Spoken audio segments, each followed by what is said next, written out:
Bring in show music, please.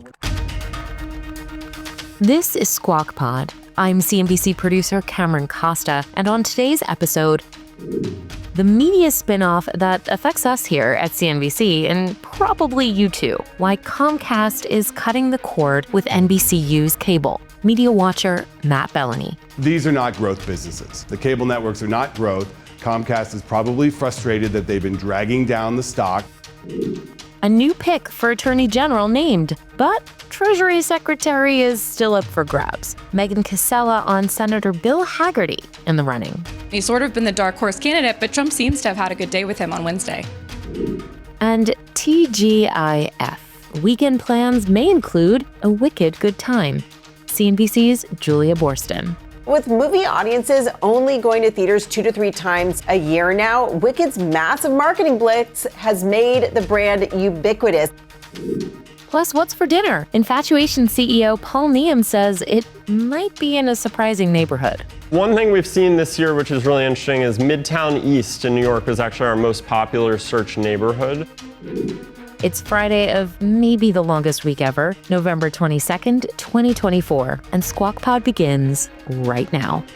Stand Becky by in 3, 2, 1. Cue it, please.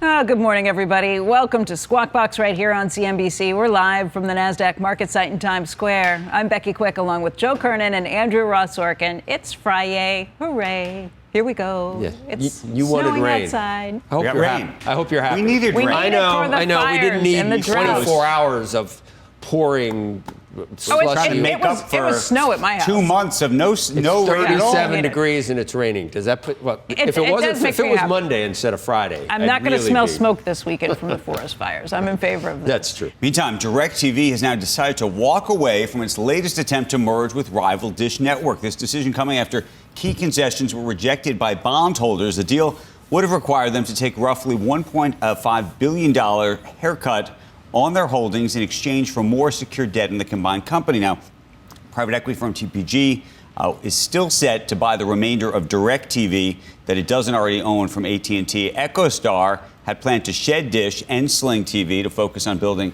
a new wireless network operator.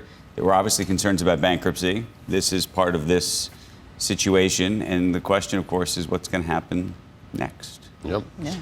And I think there were going to be about 18 million subscribers. If Yep. they could put that together, it'd be the biggest pay TV provider. Right. Here we go.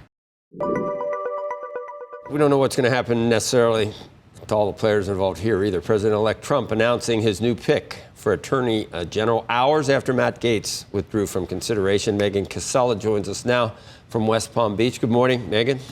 Hey, good morning, Joe. You're exactly right. Still a lot up in the air down here, but at least one new name becoming official overnight, with Trump saying that he will tap Pam Bondi, former Florida Attorney General, to be his next pick to lead the Justice Department, of course, elevating her to be the nation's top law enforcement officer if she does get confirmed. And in Trump's world, Bondi is about as loyal as they come. She was on his first impeachment defense team in 2020. Later that same year, part of the team that helped push to overturn the election results. So we'll see if any of that comes up in her confirmation process in the Senate. But her pick, of course, coming just hours, as you said, after Matt Gaetz withdrew his name from consideration, Trump's first pick to be AG. It was always clear that Gaetz was going to have some trouble in the Senate getting confirmed after he had been under investigation over the past couple of years for allegations by the House Ethics Committee, allegations of sex trafficking and having sex with a minor. So as we spoke about yesterday, he had spent Wednesday meeting with senators, and then on Thursday said it became clear that his nomination and his confirmation was becoming a distraction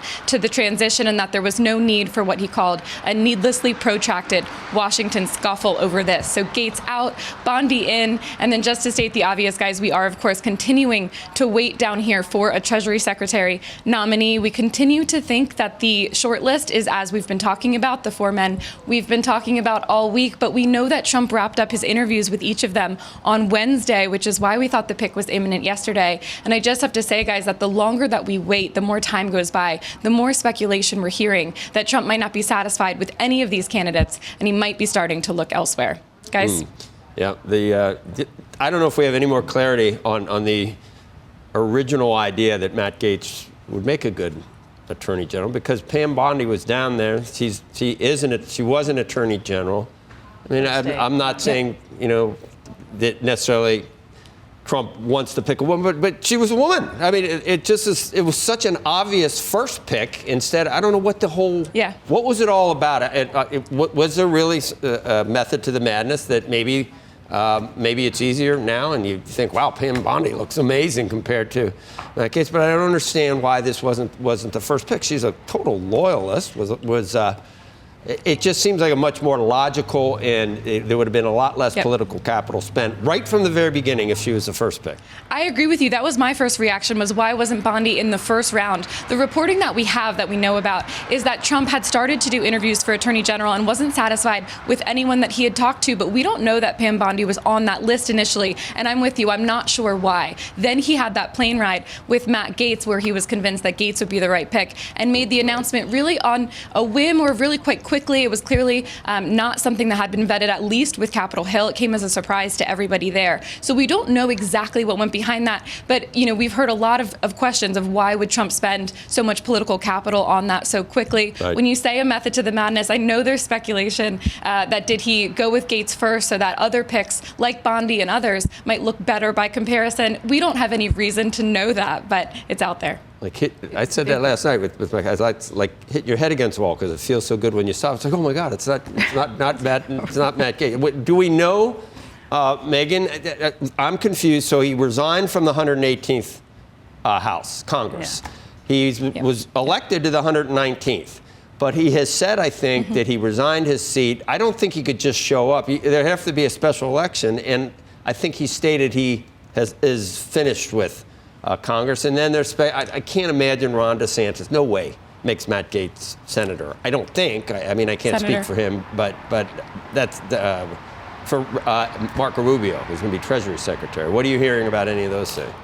Right, Marco Rubio to Secretary of State. No, I agree with you. There's still a lot of speculation out there on this. Some eagle-eyed analysts, the commentary that I've seen so far is that Gaetz did say at some point in his initial statement that he was not planning to return to the 119th Congress next year. I think if he didn't say that he could have gone back in January despite withdrawing from the current Congress. But the speculation and the expectation, I think now, is that he also won't go back in January, which, as you say, will mean a special election down there and potentially a small gap with an open seat in Florida, even though I don't think there's any question that a Republican will ultimately fill that seat. It might be empty for a little while. And then the Senate seat also will be empty for a little while. DeSantis gets to choose who to pick. So much speculation already as to who he might appoint. I know Laura Trump, the president's daughter-in-law, has been at the top of a lot of those, at the center of a lot of those discussions. But again, we just don't know yet. And then the Wall Street Journal report today about the Treasury Secretary, the idea that it could potentially be Kevin Warsh, that he would do it until you get the Fed roll. The Fed roll opens up from Jay Powell in 2026. He wrote that himself. And then Scott Bessent would potentially go to NEC, and then he would move to Treasury at that point. I mean, if he was going to leak something himself for a wish of what he probably wanted, that's like the perfect thing for him, because Powell, you're not going to get rid of him probably, and that's the eventual job he wants. Probably soothe markets too. I mean, that's. I don't know. Yeah. We'll see, but that's. I think that's one of the things to consider. Any better? What's that, Megan? I think that's one of the things to consider, though, is all the different machinations of who might go where. Because as you say, Warsh, we know that he's long had his eye on Fed chair. Would he want to do Treasury Secretary just briefly before jumping? And would Trump want that? Same with Bessent. We know that he wants Treasury. Would he want NEC briefly before moving over? Or is that one of the reasons Trump's taking a little while here? Because he'd rather have people who could stay in those positions for longer. Another question Megan, to think about, I think, is of how the long. four, who do you think most looks like the Treasury Secretary? And it's not a joke. From what I've been hearing, it seems to me like Kevin Warsh is most well-liked by Wall Street. But from what I've been researching about him, he also seems to have these most anti-protectionist, clearest, denouncement of economic protectionism and isolationism. Hawkish. About interest rates, when you need to be about inflation. And it would be the reverse Yellen move. She went Fed chair to Treasury Secretary. He'd be going... Yeah, she was the only person who ever did that. I think, though, Warsh has that. Rowan has said some things about Fed cuts, about thinking there might not be a need for any more. We know Trump's a fan of easy money policies, so I think that could conflict. Bessent has also considered to be maybe not fully embracing the tariffs as well. So for all of those reasons, I had kind of then started to give a second look to Bill Hagerty, who doesn't have something in his background that I've seen on the policy side that conflicts with Trump. But I will say Hagerty then would take another Republican out of the Senate, at least briefly. So I don't know if that's something that's a holdup with his nomination. He's sort of been the dark horse candidate, but Trump seems to have had a good day with him on Wednesday. And he knows how to get an extension of the Trump tax cuts through. He can round. He's almost would be a whip for any of this stuff because he knows and has relationships with all those people in the Senate. Megan, for sure. Take that and help full with the shot of Megan confirmation again. process.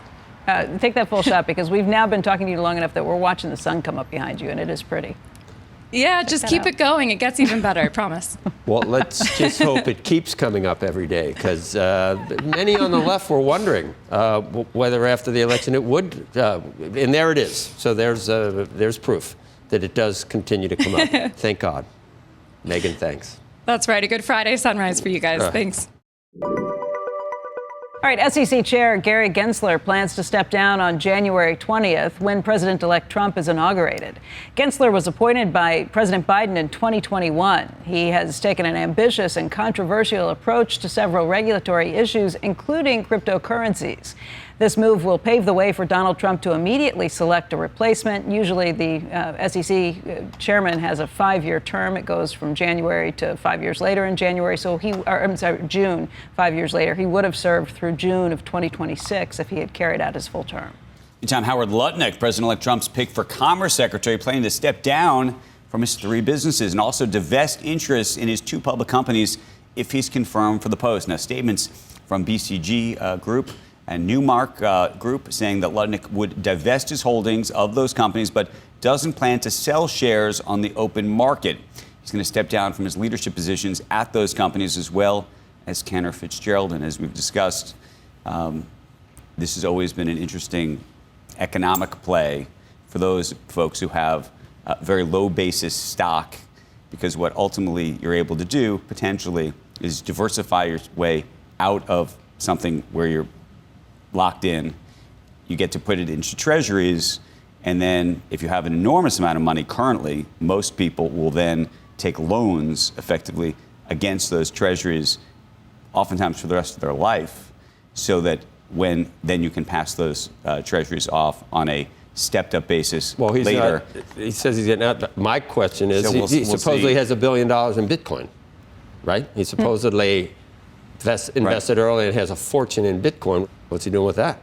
And he could influence Bitcoin theoretically, I guess. Yeah, he's not the only one, though. Right. No, but he's got the whole administration. Supposedly he's made I don't know. Right. I don't know whether but supposedly he's made loaded up an enormous amount of money on Bitcoin, and it didn't disclose anything about what he's going to do. So I don't know. That. Right. Interestingly, by the way, if you decide you want to sell the treasuries later, after your office, you then have to pay a stepped-up basis. You then have to actually pay taxes.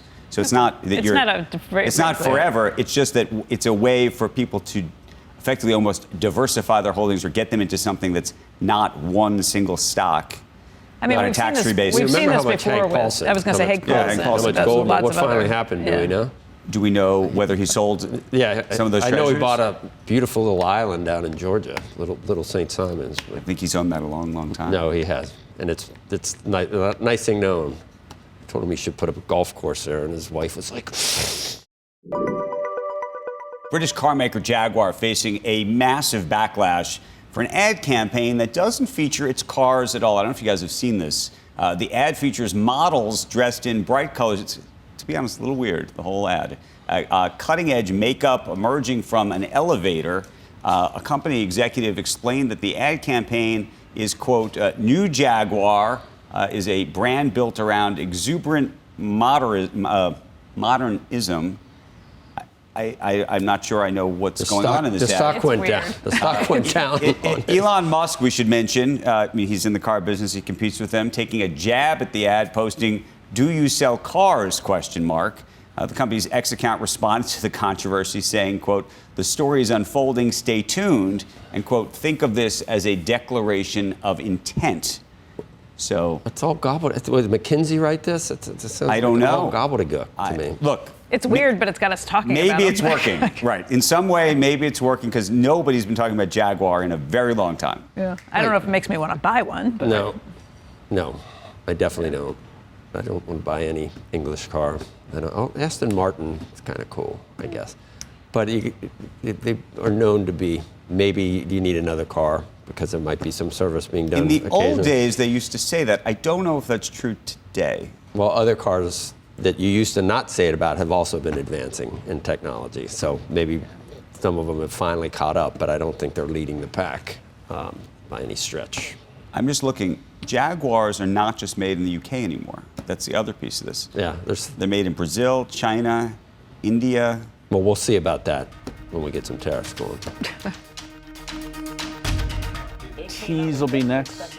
Still to come on Squawk Pod, Pink and Green taking over your line of sight. Wicked hits theaters this weekend, and Universal's marketing is defying gravity. CNBC's Julia Boorstin on the branding everywhere. Partnerships from Starbucks to Legos, star appearances from SNL to the Macy's Thanksgiving Day Parade. Wicked even lit up the Arc de Triomphe in pink and in green.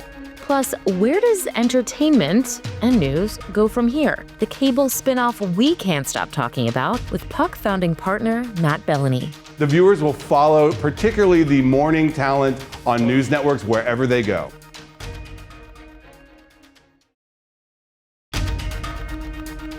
This is Squawk Pod from CNBC with Joe Kernen, Becky Quick, and Andrew Ross Sorkin. Here's Andrew. It is looking like a blockbuster weekend at the box office, whether you call it Wicked-ator or maybe Glicked. Either way, what will it mean for the studio? Julia Boorstin's here to break it down and maybe explain what I was even talking about just now. Well, it's Universal's Wicked and it's Paramount's Gladiator II. And together, they're expected to bring in some $200 million at the domestic box office this weekend. Now, that would help a box office that is down 11% from last year and down 27% from 2019, and very much in need of a Barbenheimer-like boost. But with movie audiences only going to theaters 2 to 3 times a year now, Wicked's massive marketing blitz has made the brand ubiquitous in an attempt to create the kind of cultural touchstone event that audiences can't miss, with partnerships from Starbucks to Legos, star appearances from SNL to the Macy's Thanksgiving Day Parade. Wicked even lit up the Arc de Triomphe in pink and in green. Now, Universal's reported $100 million plus marketing budget represents a bet not just on this film, but also on the second installment of Wicked that is coming next November. Meanwhile, Gladiator II's reported $100 million marketing budget includes 6 red carpets, the building of a faux Coliseum in Hollywood, and an ad buy that made its final trailer release nearly inescapable, airing that final trailer simultaneously on more than 4,000 networks, digital platforms, and radio stations to reach as many as 300 million customers. Now, this weekend, even rival studios want Paramount and Universal to succeed because audiences returning to theaters will see trailers for next year's slew of big budget sequels that have been delayed due to the strikes, including Paramount's Mission Impossible, The Final Reckoning, and Disney's Captain America and Avatar sequels. So this is the new playbook. Studios know that audiences will pay up for experiences like Taylor Swift's Eras Tour. So they're working to make going to the movies just as much of a cultural touchstone as that was. Andrew? It's a wicked situation. By the way, have you seen, we got Belloni here, by the way. Have you seen Wicked? I have. And? It's good. Definitely. The target audience will love it. Are you I am not the target audience, but the target audience will love it. Julia, are you a Wicked person? Yes. I haven't seen it yet. What kind of question is that? But the reviews have been very positive. No, but Wicked can be really good, Julia. You are wicked good. How's that? Wicked good. Yeah, you're wicked good. If you're from Boston, I'll take that as a compliment, Joe. Yeah. But the reviews on Rotten Tomatoes have been very, very strong. And so the key thing here is if you have that devoted fan audience that's going to go out and not just buy the Starbucks green Frappuccino and walk around with it and sort of market that to their friends with the merchandise and then spread good positive word of mouth about this film. So that's the hope here, that the positive reviews, that really devoted fan audience that may not be Matt Belloni, but there is one out there that turned the Wicked musical on Broadway into a multi-billion-dollar sensation. Can they be a marketing engine for this as well? Okay. Thanks. Julia Boorstin, Wicked good. Thank you. Yeah, wicked good, Julia. Anyway, Matt is here, joining us now to talk more about the big box office weekend. And then the news from our parent company, Comcast, this week, that'll be spinning off a portfolio of cable channels, including CNBC, Puck's Matt Belloni. Why do I have the just the impression that it's been kind of a lean year for like AMC or some of the... Because it has. I mean, the strike last year in Hollywood really crippled the release schedule. This year it pushed a bunch of movies from 24 to 25, and we're just now picking up the slack on the movie releases, especially the big budget ones. And this could be really good this weekend and much needed. Absolutely. And the box office is down about 30% this year. I think this weekend is going to be gigantic, and it's nice. It's like the Barbenheimer effect. There's something for everyone this weekend. I think Wicked could end up doubling what Gladiator II does on the opening weekend, but Gladiator II will be a slower burn. The Wicked fans are going to show up this weekend. They've already reserved their seats. Gladiator's an older, more male audience. They'll come out over Thanksgiving and through the holidays. And the buzz for Wicked's been really positive. Very good. I mean, they executed exactly what the fans want. This is exactly the movie that fans of the musical like, and I think they're going to drag people, they're going to bring people with them this weekend. It's going to be much bigger than they initially anticipated. The marketing campaign on this has been brilliant. I mean, they've done so much. Julia's talking about it. 400 brand partners. This movie is everywhere. They've succeeded in making it an event. They even had little dolls where it would take you to a porn site, which so that was an accident. There's something for everybody. That was a Mattel. That was a Mattel accident. I'm actually surprised you guys aren't wearing green makeup. They didn't get to you. This is not part of the spinoff. I want to see Gladiator. We don't care anymore. No, I'm kidding. We still want you. For Gladiator 2, it still is going to be a good movie, even though I haven't seen a lot of positive buzz from. No, the reviews have been pretty good, and the box office overseas. Denzel, he's not going to be around. He said this might be close to the twilight of. I don't believe him at all. He's going to be 70, but I think he's going to stay active. The movie's doing great overseas. I think the U.S. box office will be really strong. It'll just take a little longer to get there. Okay, so we'll get to let's get to the news from Comcast. There are a lot of media companies that have cable assets that probably aren't in a strong enough position to do what Brian Roberts is able to do. He can continue to run Comcast exactly like he wants without the cash flow from cable, which the other companies may not be able to do. No, although there's an allure of this SpinCo, they're calling it, which is someone like David Zaslav at Warner Discovery could take some of that debt and float it away with some of the cable networks and do that kind of a transaction, which could free up the studio assets, the Max streaming service, to be more of a pure play. I think because of that cash flow issue. They don't have these other businesses around their content business like broadband or theme parks or all the other things that Comcast does, or frankly Disney does as well. And it's really challenging. The math is hard to do that on a company that is so based on cable. Then what was Comcast's rationale for?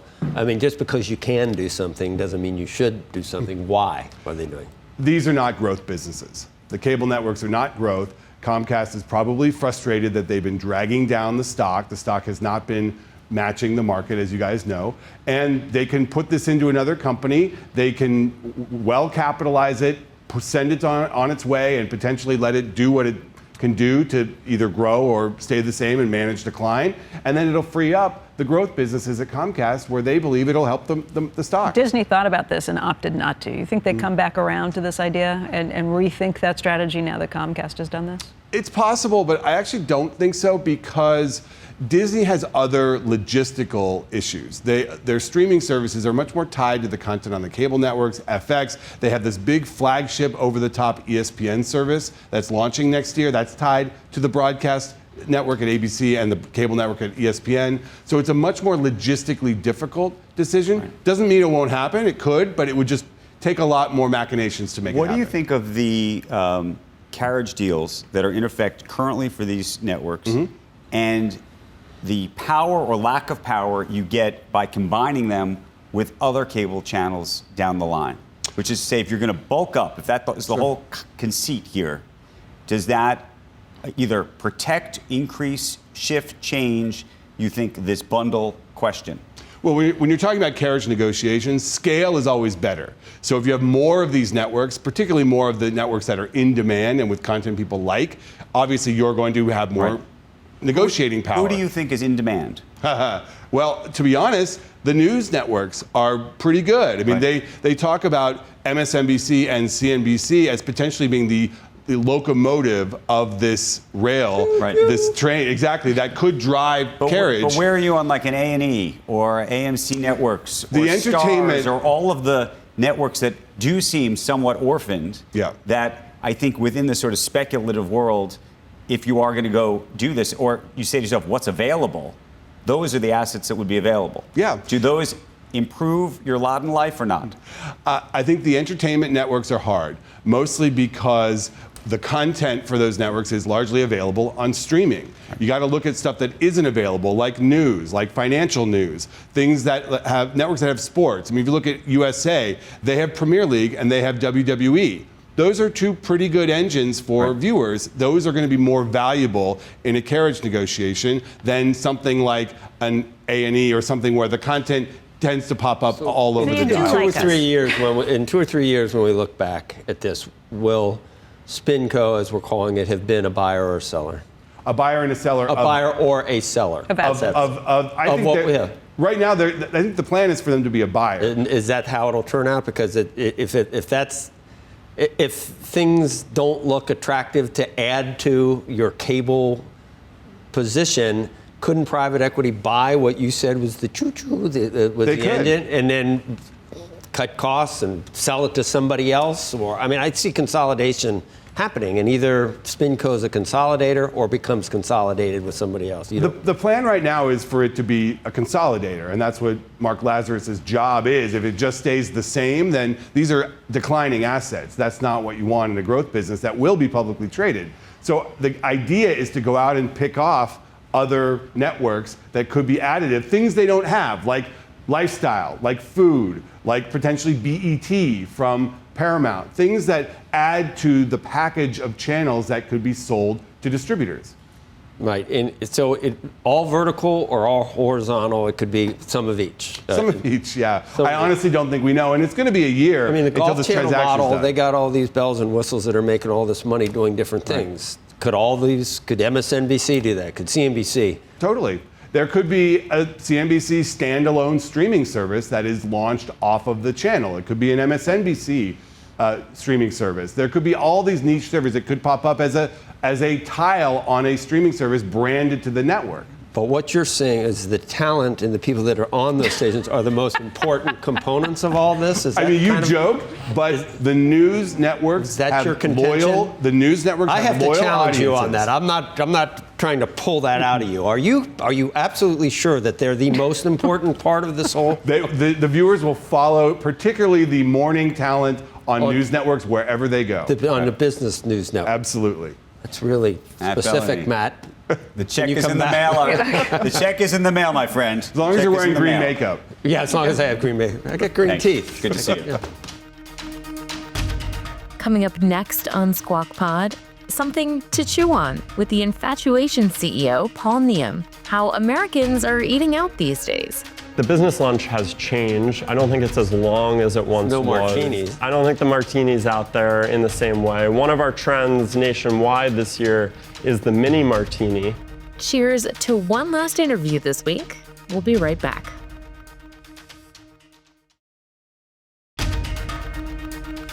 You're listening to Squawk Pod. Up and Andrew, Q. You're watching Squawk Box on CNBC on this Friday morning. I'm Andrew Ross Sorkin, along with Joe Kernen and Becky Quick. I'm very excited about this next segment, not only because I can smell what's going on over here, because the Infatuation is out with its list of best new restaurants of the year. For those folks who don't know what the Infatuation is, you guys remember Zagat, right? Everybody Zagat used to have the little guides. People used to give them out around business. Christmas time is yeah. okay. owned now by the Infatuation. The Infatuation owned by J.P. Morgan Chase.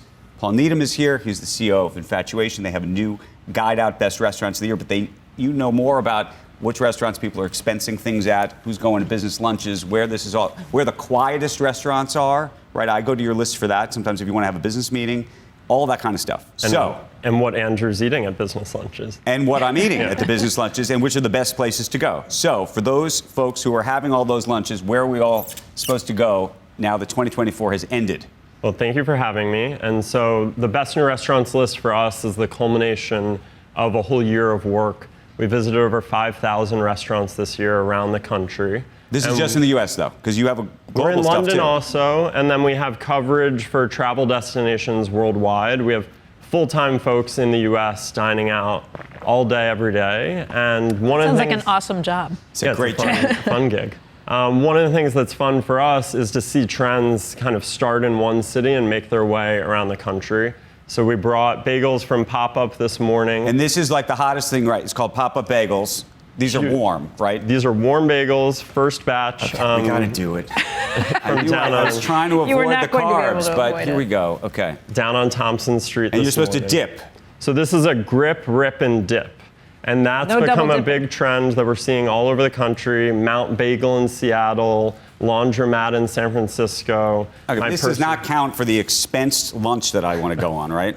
Here we are. I think this is beneath the Comcast threshold. Wake No and double Late in dipping. LA is another really good one. And so we've seen this grip, rip, and dip trend kind of take off around the country as the evolution of the bagel, more elaborate bagel sandwiches and whole kinds of trends around bagels have been really emerging and taking the bagel way beyond just New York. I asked you this before you came on. How do you say, because you're eating all the time, you go to meals like crazy.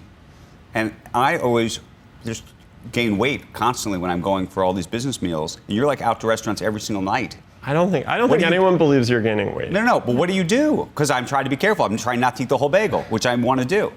I made fun of Andrew because we had lunch earlier this Yep. year and he had 4 egg whites and a side of avocado. That is true. I think one thing our team generally feels is you can have a lot of fun, go out to places, get a real sense of the vibe.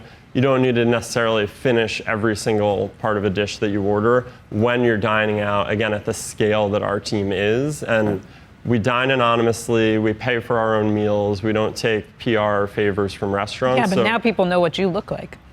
I'm not writing the reviews. He doesn't really look like Yeah. this. He's totally. I wanted you to bring some of What do you want? Holterman's rolls from Staten Island, given all the hoopla. All right, we'll for go. the- This year we wrote a guide to the best restaurants in Staten Island. You did? And I'll send it your way. You can't get in there now at this point. after What's the like whole- the hottest restaurant for Whoopee. like a business lunch or business dinner in New York and LA and San Francisco? Yeah, so one thing we've seen this year, which is really interesting, is Midtown East in New York was actually our most popular search neighborhood.